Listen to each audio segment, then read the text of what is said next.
அப்புறம் இன்னொரு விஷயம் சொல்ல மறந்துட்டேன். இப்ப ரீசெண்டா ஒரு இடத்துல நம்ம சிஎம் சார் அவர்கள் பேசும்போது சொன்னாங்க, என் கேரக்டரையே புரிஞ்சுக்க மாட்டேங்கிறேன். இது சினிமா டயலாக் இல்லையா? நான் ஏதாவது பேசினா சினிமா டயலாகா? சார் பேசினா அது சினிமா டயலாக் இல்லையா? சிலப்பதிகாரத்திலிருந்து எடுத்ததா அந்த லைன். என் கேரக்டரையே புரிஞ்சுக்க மாட்டேன்றது. உங்களை எப்படிதான் சார் புரிஞ்சுக்கிறது? எந்தெந்த விஷயத்துலாம் சார் உங்க கேரக்டர் நாங்க புரிஞ்சுக்கிறது? அதையும் நீங்களே சொல்லிட்டீங்கன்னா கொஞ்சம் நல்லா இருக்கும் சார்.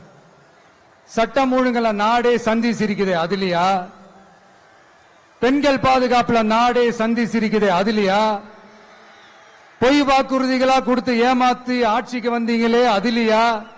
எதுலதான் சார் உங்க கேரக்டர் நாங்க புரிஞ்சுக்கிறது? ஆனா ஒண்ணு, தமிழ்நாட்டில் ஆட்சி செய்யற நீங்களும் சரி, ஒன்றியத்தில் ஆட்சி செய்யறவங்களும் சரி, நீங்க ரெண்டு பேரும் முதல்ல என்னோட கேரக்டரை புரிஞ்சுக்கணும் சார். என்னோட கேரக்டர்னு சொன்னது நம்ம மக்களோட கேரக்டர். 2026 சட்டமன்ற தேர்தலோட அந்த கேரக்டரே கொஞ்சம் வேற மாதிரி சார். அத கொஞ்சம் தயவு செஞ்சு நீங்க புரிஞ்சுக்கணும் சார். புரிஞ்சுக்கலன்னா மக்களே உங்களுக்கு புரிய வைப்பாங்க சார். கான்பிடென்டா இருங்க சார். நல்லதே நடக்கும் சார். வெற்றி நிச்சயம் சார்.